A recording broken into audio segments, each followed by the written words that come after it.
दोस्तों एक बार फिर हमारे चैनल फिजिक्स पाओ में आपका बहुत बहुत स्वागत है। दोस्तों जैसे आप लोग जानते हैं कि हम न्यूमेरिकल्स की एक सीरीज चला रहे हैं जो बोर्ड परीक्षा के लिए बहुत ही ज़्यादा महत्वपूर्ण है। तो उसी क्रम में आज हम एक नई चैप्टर की वीडियो लेकर आए हैं और ये चैप्टर हमने कल भी वीडियो में डाला था, उसी से रिलेटिव ये है। ठीक है, तो अब इसे स्टार्ट करते हैं बिना देरी करते हुए। पहला क्वेश्चन है हमारा पहला क्वेश्चन है हमारा इसमें 63 कोण वाले प्रिज्म 63 डिग्री कोण वाले प्रिज्म का पीले प्रकाश के लिए विचलन कोण 29 डिग्री है। आपतन कोण का मान ज्ञात कीजिए। ठीक है, कहने का मतलब प्रिज्म कोण का मान है, यहाँ पर ए का मान कितना है 63 डिग्री। ठीक है, 63 डिग्री दे रखा है और विचलन कोण को क्रोनिकल डेल्टा एम से लिखते हैं, कितना है 29 डिग्री है। ठीक है, 29। तो आपतन कोण पूछ रहा, आई पूछ रहा है। ठीक है, आई बराबर फार्मूला होता है ए प्लस क्रोनिकल डेल्टा एम बटे 2। ठीक है, इसे लिख देंगे हम 63 प्लस 29 अपॉन कितना हो जाएगा 2, और इन्हें जब जोड़ेंगे तो 9 3 12 हासिल लगा 1 6 2 8 92 92 बटे 2, है नहीं। जब इसे करेंगे तो 46 डिग्री आ जाएगा। ठीक है, तो पहले क्वेश्चन का आंसर आ गया हमारा 46 डिग्री। दूसरे क्वेश्चन की ओर चलते हैं। यदि प्रिज्म का कोण मतलब ए अल्पतम विचलन कोण मतलब क्रोनिकल डेल्टा एम के बराबर हो, मतलब ए बराबर है यहाँ पर क्रोनिकल डेल्टा एम के, तो ये कहता है प्रिज्म के पदार्थ का अपवर्तनांक एन पूछ रहा है। तो एन बराबर जनरल फार्मूला होता है हमारे पास साइन ए प्लस क्रोनिकल डेल्टा एम बटे 2 बटे साइन ए बटे 2, ये फार्मूला होता है। तो यहाँ पर हम लगा देते हैं, जहाँ क्रोनिकल डेल्टा एम है उसकी जगह हम क्या लगा सकते हैं, ए लगा सकते हैं, क्योंकि प्रश्न में दे रखा है। तो यहाँ लगाएंगे हम, तो एन बराबर हो जाएगा हमारा, नई लाइन से यदि हम लिखें तो एन बराबर साइन ए प्लस ए बटे 2 बटे साइन ए बटे 2। इसे जब और ज़्यादा हल करेंगे तो एन बराबर हो जाएगा, ये 2a को जब 2 से करेंगे तो खाली ए हो जाएगा, तो ये हो जाएगा साहब साइन ए बटे साइन ए बाई 2, है ना। साइन 2a का आप लोग फार्मूला जानते हैं, क्या होता है, साइन ए को जब हम तोड़ेंगे तो 2 साइन ए बटे 2, टिक्लोमेट्री में आपने पढ़ा होगा, ये कॉस ए बटे 2। ठीक है, अब अपॉन साइन ए बटे 2, इससे ये कट गया। तो कुल मिला के यहाँ पर जो एन का मान आ गया, मैं यहाँ लिख देता हूँ, तो एन का मान आ गया 2 कॉस ए बाई 2। ठीक है, साइन ए को हम 2 साइन ए बाई 2 और कॉस ए बाई 2 तोड़ सकते हैं। ठीक, तो ये आपका आंसर होगा। ठीक, चलिए नेक्स्ट क्वेश्चन की ओर चलते हैं। प्रिज्म के पदार्थ के अपवर्तनांक का सूत्र अल्पतम विचलन कोण तथा प्रिज्म कोण के पदों में लिखिए। ठीक है जी, ये तो आप लोग लिख ही लेंगे, फिर क्या करें, किसी पतले प्रिज्म का अल्पतम विचलन कोण 10 डिग्री है। ठीक है, कितना है 10 डिग्री, है ना। तो प्रिज्म कोण तथा प्रिज्म कोण, तो प्रिज्म कोण ज्ञात कीजिए और अपवर्तनांक कितना है। ठीक है भाई, ये रिलेशन जो होता है ये होता है क्रोनिकल डेल्टा एम बराबर एन माइनस 1 इंटू ए।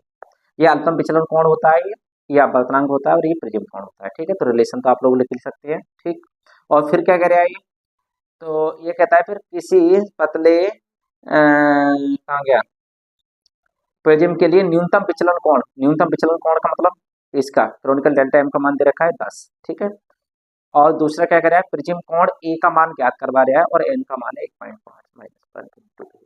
ठीक, तो ये आ जाएगा 10 बराबर कितना हो जाएगा 0.5 इंटू ए हो जाएगा।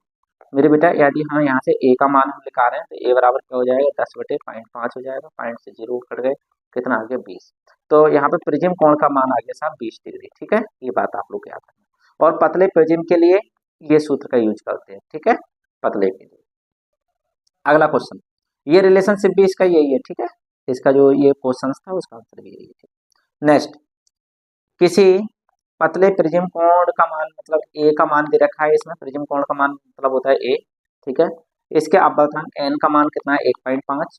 तो न्यूनतम विचलन कोण, इसका फार्मूला भी मैंने बताई थी, क्रोनिकल डेल्टा बराबर एन माइनस 1 इंटू ए होता है नहीं होता है। तो इसमें मान लगा दीजिए, एन का मान 1.5 माइनस 1 इंटू क्या हो जाएगा ए का मतलब कितना है 4 डिग्री। तो जब इसे हल करेंगे तो 0.5 की गुणा 4 से हो जाएगी, तो ये आ जाएगा 4 पंजे 20, 2.0 डिग्री, मतलब 2 डिग्री, ये 2 डिग्री आ जाएगा। ठीक है, न्यूनतम विचलन कोण। नेक्स्ट, बहुत इंपॉर्टेंट क्वेश्चन है भाई ये, कभी कभी इसमें कई मान दे भी दिए जाते हैं। ये पतला प्रिज्म है और जल में डुबो दिया तो सिद्ध करवा रहा है कि न्यूनतम विचलन कोण का मान जो होना चाहिए चौथा ही रह जाना चाहिए, जो वायु। ठीक है, चलिए देखो यहाँ पे लिख देंगे हम वायु के लिए, वायु में बनेगा विचलन ए, क्रॉनिकल डेल्टा ए लिख रहे हैं, ठीक है। ये क्रॉनिकल डेल्टा मतलब विचलन कोण है, अल्पतम विचलन कोण है, चलो डेल्टा ए का मतलब वायु में विचलन कोण है। फार्मूला क्या बन जाएगा, a n g minus one into a, समीकरण डाल दो सही। दूसरा, जल में क्या बनेगा, यहाँ लिख दो जल में है, जल में तो हाँ जल में, तो जल में बन जाएगा डब्ल्यू एन जी। कल अपन ने फोकस दूरी के भी ये क्वेश्चन करे थे कुछ दिन पुरानी वाली वीडियो में जी। इन दोनों को यदि हम आपस में डिवाइड कर दें, चलिए हम इसमें पेज ले लेते हैं, यदि यहाँ पर हम इन्हें आपस में डिवाइड कर दें तो ये हो जाएगा क्रॉनिकल डेल्टा डब्ल्यू बटे क्रॉनिकल डेल्टा ए बराबर डब्ल्यू n g minus one into a बटे a n g minus one into a से ये कट गया, तो यहाँ से आ जाएगा भाई क्रॉनिकल डेल्टा डब्ल्यू बटे इंटू क्रॉनिकल डेल्टा ए बराबर डब्ल्यू एन जी को हम क्या लिख सकते हैं, मैंने बताई थी ए एन जी बटे ए एन डब्ल्यू लिख सकते हैं माइनस वन, ये तो हो गया ऊपर बचा है नहीं, डब्ल्यू एन जी को तोड़ दिया है हमने, और मैन बटे का चिन्ह यहाँ पर है, एक मिनट मैं थोड़ा सही करके लिख देता हूँ, मैन बटे का जो चिन्ह है बेटा वो इस जगह है, और यहाँ लिख दें हम ए एन जी माइनस वन, ठीक है। इसमें मान लगा दीजिए आप लोग, ए एन जी का मान कितना है, ए एन जी का मान है 3/2, 3/2 को हम डिवाइड करेंगे कितने से, 4/3 से, माइनस वन, ये तो ऊपर का हो गया मामला, और नीचे का मामला हो गया 3/2 माइनस वन, ठीक। चलिएगा इसे हम हल करते हैं, तो ऊपर हो जाएगा, ऊपर के पद ऐसे ही रखते हैं 3/2 गुणा 3/4, ये उल्टे करके मल्टीप्लाई कर देंगे है ना, और माइनस वन बटे क्या हो जाएगा 3/2, जब इसमें से घटाएंगे तो 1/2 बचेगा। जब इसे हल करेंगे हम लोग, ये क्रॉनिकल डब्ल्यू अपॉन क्रॉनिकल डेल्टा ए है, नई लाइन से क्रॉनिकल डब्ल्यू अपॉन क्रॉनिकल डेल्टा ए बराबर हो जाएगा क्रॉनिकल डेल्टा ए बराबर क्रॉनिकल डेल्टा डब्ल्यू, ये आ जाएगा 9/8 माइनस वन, यानी गुणा में ऊपर ऊपर नीचे नीचे होती है बटे 1/2। जब इसे हल करेंगे भाई साहब तो ये आएगा 1/8, 9 में से 8 गए तो 1/8, और बटे में टोटल बटे में कितना है, इसके टोटल बटे में 1/2। जब इसे हल करेंगे तो क्या आ जाएगा, 1/, ऊपर के पद ऐसी रहती है, नीचे उल्टा कर गुणा हो जाएगी, ठीक, तो हो जाएगा ये आ जाएगा 4। कुल मिला के ये आ गया क्रॉनिकल डब्ल्यू अपॉन क्रॉनिकल डेल्टा ए बराबर 1/4, ठीक है। आप लोग और सही कर लेना, ये आ जाएगा क्रॉनिकल डेल्टा ए/4, यही तो कह रहा है वो कि जल में जो विचलन कोण होता है, जो वायु में विचलन कोण होता है, उसका चौथा ही रह जाता है, ठीक है। समझ में आई, बहुत महत्वपूर्ण क्वेश्चन है, ध्यान से करना। अगला क्वेश्चन देखिए, ये कहता है चित्र में प्रदर्शित प्रिज्म कोण का आपतित किरण के संगत निर्गत किरण प्रदर्शित कीजिए, ठीक है, निर्गत किरण को प्रदर्शित कीजिए। अच्छा, यदि प्रिज्म पदार्थ पर क्रांतिक कोण 45 पर हो तब प्रिज्म के पदार्थ का अपवर्तनांक कितना हो, ठीक है। देखिए जब ये इस पर लंब है तो लंब अपने मार्ग से विचलित तो होता नहीं है, तो ये क्या हो जाएगी, इस तरह से हो जाएगी, ये ऐसी बढ़ जाएगी, अभिलंब के अनुदिश लाइन तो सीधी चलती है, ऐसे हो जाएगी, ठीक है। और सीधी करना आप लोग, मेरे से थोड़ी टेढ़ी हो गई है, और ये जब क्रांतिक कोण पे इस पर आपतित हो रही है तो क्या हो जाएगी, ऐसे हो जाएगी, नहीं हो जाएगी, ठीक है। और ये इस पे यदि हम अभिलंब ड्रॉ करें इस वाले सरफेस पे तो ये अभिलंब है, ठीक है। अब एक बात ध्यान रखना, ये कितने का कोण होगा, ये 90 डिग्री होगा, ये 45 है, तो ये कितना बचा होगा भाई मुझे बताओ, 45 डिग्री बचा होगा, है ना। और यदि हम अभिलंब से, चूंकि इस वाले सरफेस पे हम वैल्यू लगाएंगे तो इस वाले सरफेस पे ये जो बनेगा, ये क्रांतिक कोण जो होगा वो भी कितना बचेगा, टोटल 90 होएगा, तो ये 45 बचेगा, नहीं बचेगा क्रांतिक कोण, तो है नहीं, क्रांति की कंडीशन में सरफेस के समांतर हो जाती है ना, तो ये बोले। अब n बराबर हमारे पास फार्मूला क्या होता है, 1/sin c होता है नहीं होता है, तो इसमें n का मान पूछा है, तो 1/ क्या हो जाएगा, sin 45 हो जाएगा। इसे जब हल करेंगे तो 1/sin 45 का मान क्या होता है, 1/√2, इसे हल करेंगे तो √2 ऊपर पहुंच जाएगा, तो n बराबर हो जाएगा √2, है नहीं, और √2 का मान चाहो तो ये लिख दो, नहीं तो √2 ही आंसर आ जाएगा, ठीक। समझ में आ गई होगी बात, क्योंकि भाई ये लंब के अनुसार तो किरण अपने मार्ग से विचलित नहीं होती है, ये सीधी ऐसी गिरेगी। वो दूसरी बात है, इस सरफेस को पार नहीं कर रही, इस पे जो गिर रही है 45 का कोण इसके लिए क्रांतिक कोण है, इसलिए वो क्रांतिक कंडीशन समझ गए होगे आप, ठीक। नेक्स्ट क्वेश्चन, इसके लिए भी पेपर लेना पड़ेगा, थोड़ा टिपिकल सवाल है जी। देखिएगा, एक 90 डिग्री के कोण पर 90 मतलब प्रिज्म कोण जो है यहाँ पर 90 डिग्री है, देखो 90 डिग्री का है, ए बी के स्पर्श ए बी एक वर्णीय प्रकाश की किरण चित्र अनुसार आपतित हो रही है, चित्र के अनुसार ये गिर रही है, ठीक है। अपवर्तन के पश्चात निर्गत किरण पृष्ठ AC, ये जो AC पृष्ठ है कि स्पर्शता निकलती है, मतलब ये जो निकलती है यहाँ से टकराने के बाद ये इसके एस करके निकलती है। समझ में आई? जब इसके स्पर्शता निकल रही है तो ये कोण 90 डिग्री होगा, और जब ये 90 डिग्री होगा तो इसका मतलब कितना हो गया? 90 डिग्री होने का क्या तात्पर्य है? 90 डिग्री होने का तात्पर्य ये है कि ये कौन सा कोण होएगा? ये क्रांतिक कोण होएगा।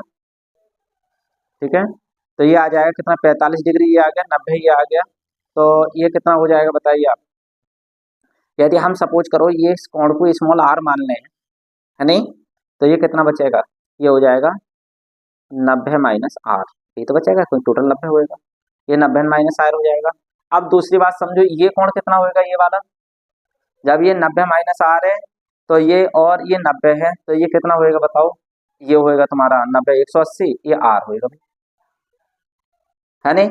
जब ये आर है तो टोटल टोटल एंगल कितना है? ये टोटल भाई टोटल कितना है? ये हो जाएगा 90 माइनस आर बचेगा, ये कोई टोटली 90 होएगा, तो आर ऊपर है तो 90 माइनस आर बचा। ये जो कोण होएगा ये वाला जो कोण होएगा 90 माइनस आर लिख दे सर।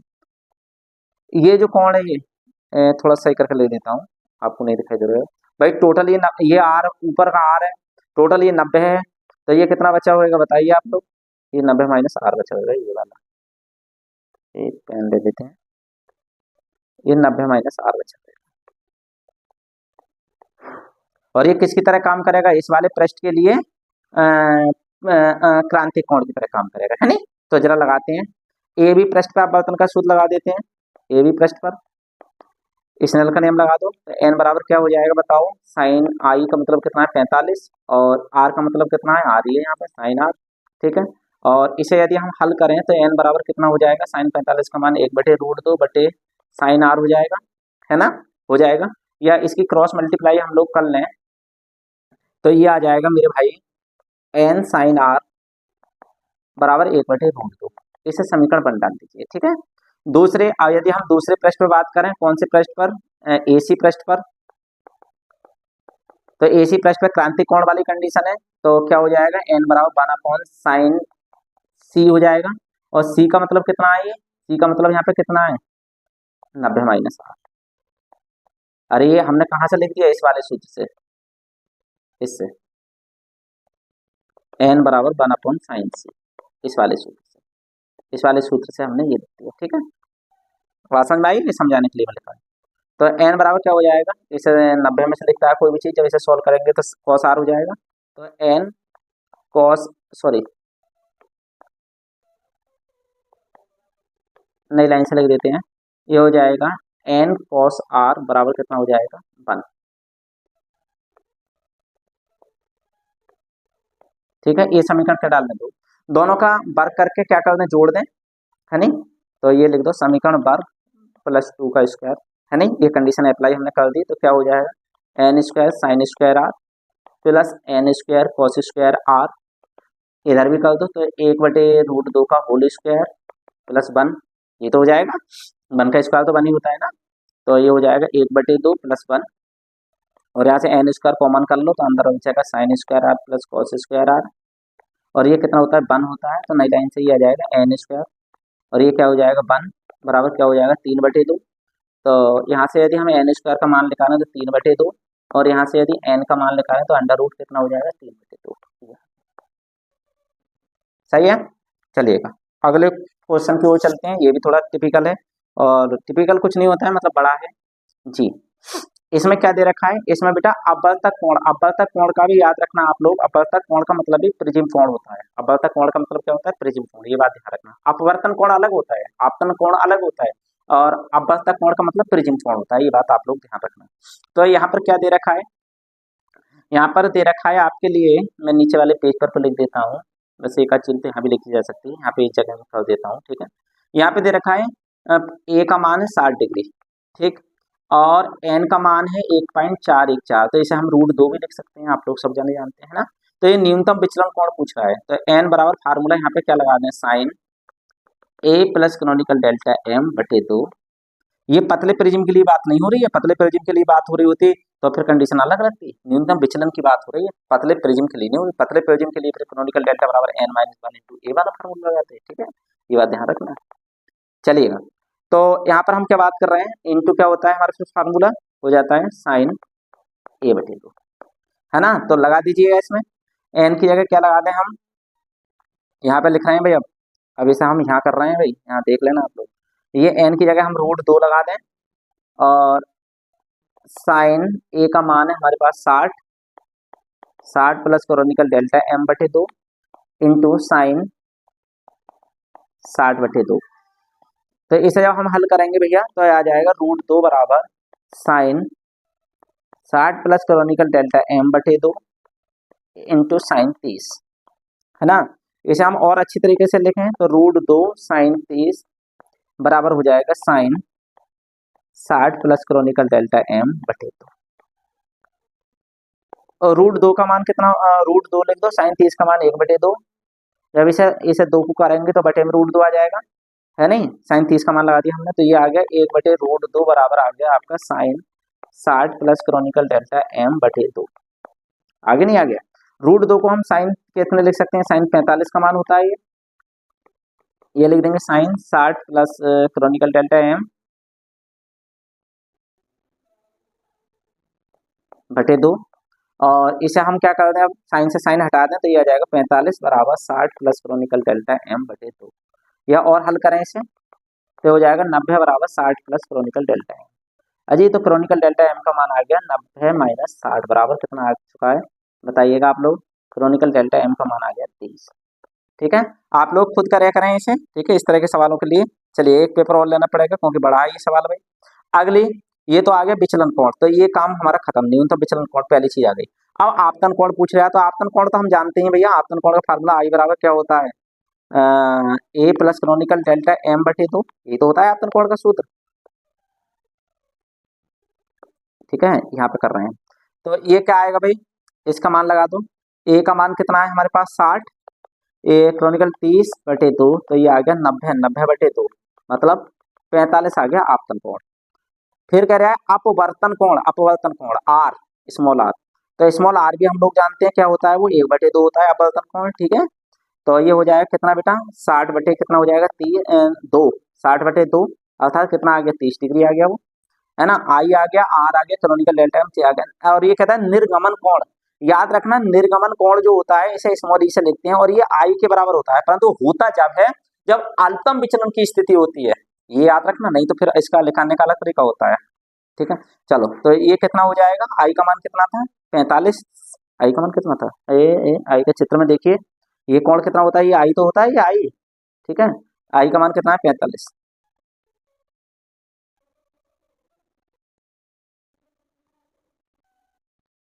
सॉरी, वो दूसरे सवाल में दे रहे हैं हम, आई का मान न्यूनतम विचलन की स्थिति में 60 का अपवर्तन कोण है जी। हाँ ये सॉरी 45 डिग्री आ गया, नहीं आ गया, हम उसमें देखने लगे, वो दूसरे सवाल में पहुंच गए थे। ये देखो, है नहीं, आपतन कोण ही तो ये 45 डिग्री है, उतना ही क्या होगा, निर्गमन कोण होगा। ठीक, अगली बार में ये और कह रहा है, इसमें किरण आरेख और बनाना है, तो किरण आरेख बना लो। ये समकोण ये 60 डिग्री वाला है, प्रिज्म कोण कितना है यहाँ पे 60। ठीक है, आप लोग बना लेना। इस वाले पृष्ठ पे ये अभिलंब खींच दिया, है ना, और जब न्यूनतम विचलन की स्थिति में ये होता है कि इसके अंदर जो अपवर्तित प्रकाश में आधार के समांतर होती है, एक अभिलंब ये खींच दिया हमने, ये कितने के कोण पे गिर रही है, 45 के पे, अभी आप लोगों ने देखा था ये, है ना, और यहाँ पर निकल भी कितने पर रही है, 45 पे, ये निर्गमन कोण है और ये आपतन कोण है। ठीक है, और ये अपवर्तन कोण है। अब जब इस किरण को हम आगे बढ़ाएंगे, ऐसे करके बढ़ेगी, और इसे हम पीछे बढ़ाएंगे, तो ये जो आ जाएगा, ये जो कोण आएगा ये आपका है, ये वाला जो कोण आएगा ये कोण होगा विचलन कोण, और विचलन कोण शायद आया है 30 डिग्री। ये 30 डिग्री है विचलन कोण, 30 डिग्री। ठीक है, यही हमें सब चीज बताती होती हैं। और ये वाला कोण भी आप लोगों को पता है, ये आर का मान कितना है 30 डिग्री, ये भी 30 डिग्री लिख दो, और इतना ये होगा 30 डिग्री, क्योंकि अल्पतम विचलन की स्थिति में ये वाली और ये लाइन क्या होती है, समांतर, ये आधार के समांतर होती है, अपवर्तित प्रकाश किरण प्रिज्म के अंदर वाली और ये बाहर वाली, इसे निर्गत किरण भी कहते हैं। ठीक है, चलिएगा अगली बात करते हैं हम, ये उसके लेंस वाले इसके 2 क्वेश्चन है भाई, और थोड़े अच्छे हैं और इनके आने की संभावना बहुत ज्यादा है, तो मैं बात कर रहा हूँ। और कई मैंने किताबों में अभी देखा था इसका यार आंसर भी सॉल्यूशन गलत दे रखा है कुछ जगह। ठीक है, तो मैं इसका सही आंसर लिखवाने की कोशिश कर रहा हूँ आप लोगों के लिए, और आप लोग करिएगा, समझिए। ये कहता है क्या करेगा भाई, लाल पेन ले लेते हैं। 30 सेमी त्रिज्या और 1.5 अवक्रम वाले कांच के गोले में वायु का बुलबुला केंद्र से बाईं ओर 1 सेमी की दूरी पर रखा है। व्यास की दिशा में दूरस्थ पृष्ठ से देखने पर बुलबुले का प्रतिबिंब क्या होगा। देखो कभी कभी वो दूर वाले कह देता है, कभी कभी वो पास वाले से कहता है। चलिए हम दूर वाले की बात कर रहे हैं। 1.5 अवक्रमांक है और केंद्र से 1 सेमी बाईं ओर है, ठीक है। देखिए ये 3 सेमी का 3 सेमी त्रिज्या का क्या बन गया, ये गोला बन गया, ठीक है। कितने की है, 3 सेमी त्रिज्या। ये क्या है, इसकी ये लाइन हो जाएगी, ये इसका व्यास हो गया, ये इसका सेंटर हो गया,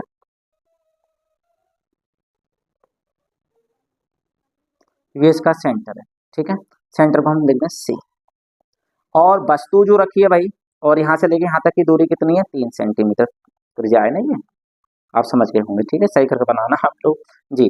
अब दूसरी बात क्या करें हम, दूसरी बात ये करें, मुझे समय कम की वजह से मैं जल्दी जल्दी लिखता हूँ।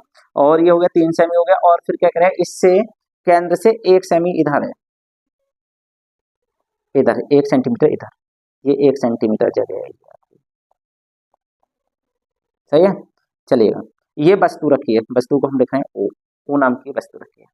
एक बात ध्यान रखना, आप इधर से नहीं देखेंगे, आप इस इधर की साइड से नहीं देखेंगे, इस वाले पृष्ठ से आप देखेंगे दूर वाले, तो दूर वाला इधर की तो हो गया, ये तो पास वाला हो जाएगा इधर से देखेंगे तो इधर। और बाईं तरफ हमने देखो बाईं तरफ रखा है।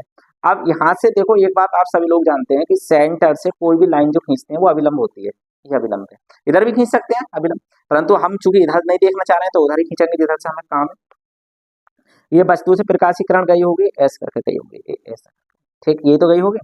आप लोग सभी जने एक बात जानते हैं कि प्रकाश की जो किरण होती है, ये कौन सा है, कांच से जा रही है वायु में, मतलब सघन से विरल में जा रही है। जब प्रकाश की किरण सघन से विरल में जाती है तो अभिलंब से क्या हो जाती है, दूर हट जाती है। तो ये प्रकाश की किरण ऐसे जाने बजाय ये थोड़ी सी दूर हट जाती है, सघन से विरल में जब जाती है तो दूर हट जाएगी, ऐसे हो जाएगी। जब ऐसे हो जाएगी तो ये प्रतिबिंब कहाँ बनाएगी भाई, पीछे ही कहीं बनाएगी। अब वो दूसरी बात है भैया, यहाँ बना रही है इसके बाहर बना रही है, वो जब हम देखेंगे तब हमारी समझ में आएगी, ठीक है। ये थोड़ी मुझसे मिस्टेक वो हो गई है, तो आप लोग सही करके बनाना, ठीक है। ये इस तरह से बनाएगी।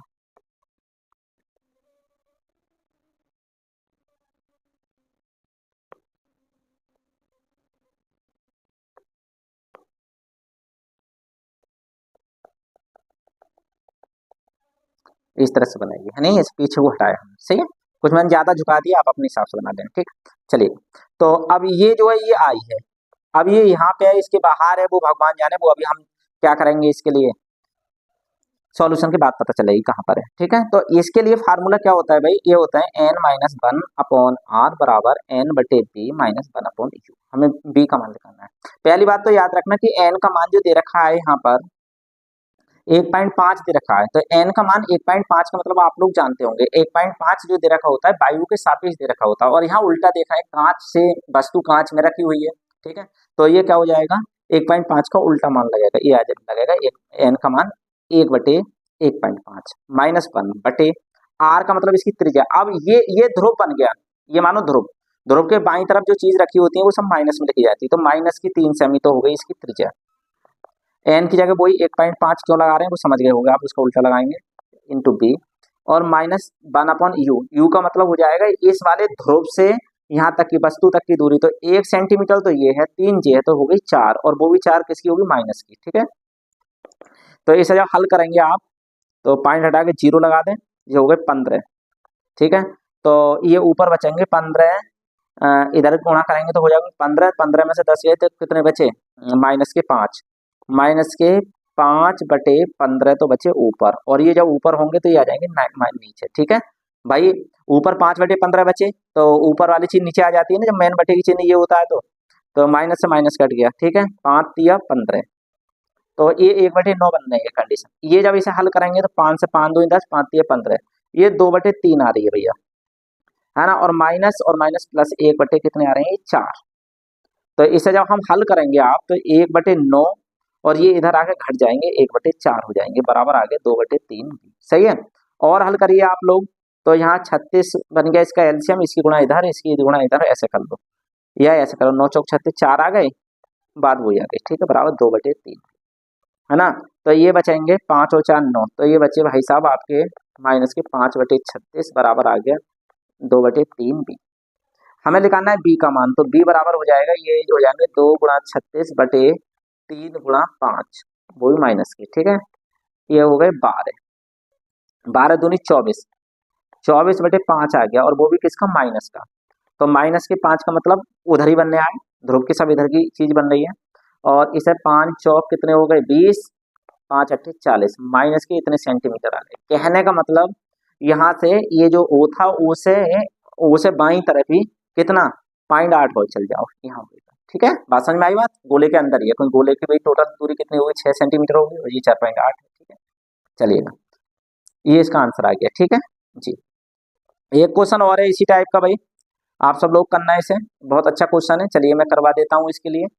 ये कहता है किसी गोले अवतल पृष्ठ पे आपतन का सूत्र का, ये बहुत जरूरी है भाई, या तो अवतल पे आता है या फिर उत्तल पे आता है, किसी एक पे आता ही आता है ये क्वेश्चन, हमेशा ध्यान रखना, ठीक है। फिर कह रहा है ये 5 सेमी त्रिज्या के कांच के गोले सेम उसी की तरह ही स्थित है, गोले के केंद्र पर एक वायु का बुलबुला 2 सेमी दूर रखा है, केंद्र से 2 सेमी दूर है, बुलबुले के निकट वाले पृष्ठ से देखने पर बुलबुला कहाँ दिखा, उसमें दूर वाले से देख रहे हैं, इसमें निकट वाले से देख रहे थे। चलिएगा, ये 5 सेमी त्रिज्या का हमने एक गोला ड्रॉ कर लिया, सही है। ये 5 सेंटीमीटर का है, ठीक है। फिर क्या कर रहा है वो, इसका ये सेंटर है, वस्तु कहाँ रखी है भाई 2 सेमी पर रखी है, 2 सेमी दूर, इससे ये 2 सेंटीमीटर लेते हैं। ये बीच की दूरी 2 सेंटीमीटर, जैसे उसमें 1 सेंटीमीटर थी, 2 सेंटीमीटर सेंटर से यहाँ वस्तु रखी है। जब ये वस्तु रखी है, अब वो देख कहाँ से रहा है, ये ध्यान रखो, वो देख रहा है पास वाले से, तो पास वाले मतलब इधर की साइड से देख रहा है, इधर की साइड से, समझ में आई बात। अब उसमें दूर वाला पूछता तो दूर भाई ये होएगा, तो इस वाले देख रहे हैं, तो अब ये ध्रुव की तरह काम करेगा आपका, ये बन गया ध्रुव। अब यहाँ से लंब ड्रॉ करो, मैंने ये बताई कोई भी लाइन आप इस पे ड्रॉ कर रहे हैं तो वो कौन होगी, लंब होगी, ठीक। बात समझ में आई बात। ये कौन है, यहाँ से प्रकाश की किरण गई, वस्तु से जारी होगी। अब आप लोग जानते हैं कि सघन से विरल में जाती है तो अविलंब से दूर हटती है, तो ये थोड़ी सी और ऐसे हो जाएगी, हट गई दूर। जब ये दूर हट गई तो इसका प्रतिबिंब ऐसे यहाँ कहीं बनेगा, नहीं बनेगा, यहाँ ये प्रतिबिंब बन जाएगा, सही है। बात समझ में आई बात जी। अब इसका फार्मूला लगा दो, वही n-1 बराबर n/b-1/u, ठीक। n का मान वही उल्टा ही लगाना पड़ेगा, कोई वस्तु n का मान 1.5 जो दे रखा है तो 1/1.5 लगाओ, है ना, -1/r का मान। अब देखो ध्रुव के सीधे हाथ की तरफ है, जब ध्रुव, ये ध्रुव है, ये इससे देखेंगे हम, इसके जब सीधे हाथ की तरफ है तो क्या होगी, वो चीज प्लस में दी जाएगी। तो आर का मान कितना है, आर का मतलब ये तो होगा 3 सेंटीमीटर, वो 5 सेंटीमीटर, 5 सेंटीमीटर जाएगा, तो 5 लिख दो। एन का मान 1/1.5 लिखा जाएगा इंटू बी, माइनस यू का मान देखो आप, यू का मान हो जाएगा यहाँ से, इस ध्रुव से देखेंगे यहाँ तक का, तो यहाँ तक की टोटल यहाँ से लेके यहाँ तक कितनी होगी भाई बताओ, ये होगी 5, परंतु हमें देखनी है यहाँ से लेके यहाँ तक की, अब तो हमें ध्रुव से नापनी होती है ना दूरी जी, और लेंस में उसके वहां से अंदर वाले पोल से यहाँ पृष्ठ के उससे, तो ये आ जाएगा बेटा कितनी आ गई 3 सेंटीमीटर बची है, टोटल 5 है ना, 3 3, और वो भी प्लस की लिखी जाएगी क्योंकि सीधे हाथ की तरफ है, ये सब सीधे हाथ की तरफ तो इसलिए प्लस की लिखी जाएंगी, ठीक है जी। इसे हल करेंगे तो ये आ जाएगा, वही पॉइंट हटा के 0 10 हो जाएंगे, तो 10 वही माइनस के 5 बटे बचे साहब आपके 15 ऊपर बचे, और 5 नीचे चल रहे हैं सवाल में, ठीक है नहीं, ये तो चल रहा है जी। बराबर क्या हो जाएगा, पॉइंट हटा के 0 10/15, 10/2 को मतलब हो गया 5 दूनी 10, 5 तिया 15, तो ये हो जाएगा 2/3 भी माइनस 1/3, ठीक, ये ध्यान रखना। तो इसे जब हल करेंगे भाई तो ये हो जाएगा 5 तिया 15 3, और 3 भी नीचे आ जाएंगे, और माइनस के 1/15 हो गए, और माइनस माइनस से प्लस के 1/3 हो गए, बराबर कितना होगा 2/3 भी, ये आ चुका है, ठीक है। ये कितना हो जाएगा 15 आ गया इसका एलसीएम, तो माइनस के 1 3 पंजे 15 प्लस के 5 आ गए, बराबर आ गया 2/3 भी, ठीक है भैया। ये आ गया कितना 4/15 बराबर 2/3 बी। हमें निकालना है बी का मान, तो बी का मान जब हम निकालेंगे तो 2 × 15, 3 ये नीचे है बटे में 4 और आ जाएंगे, ठीक है। 2 से ये काट दो भाई साहब 2 बार, 3 से ये कट गया भाई साहब 5 बार, 5/2 का मतलब आप सभी लोग जानते हैं 2.5 सेंटीमीटर, मतलब इससे 2.5 सेंटीमीटर, इससे जगह जो होगी इसकी 2.5 और वस्तु कहाँ है इससे 3 सेंटीमीटर की दूरी पर। ठीक है, ये बात आप लोगों की समझ में आ गई होगी। तो इस तरह की वीडियो देखने के लिए हमारे चैनल को सब्सक्राइब करें, शेयर करें, और वास्तव में हम आपके लिए बहुत मेहनत करते हैं और बहुत अच्छी तरीके से समझाने की कोशिश करते हैं। ठीक है, और इनसे 100% आपको लाभ होगा। धन्यवाद, thank you very much, thank you.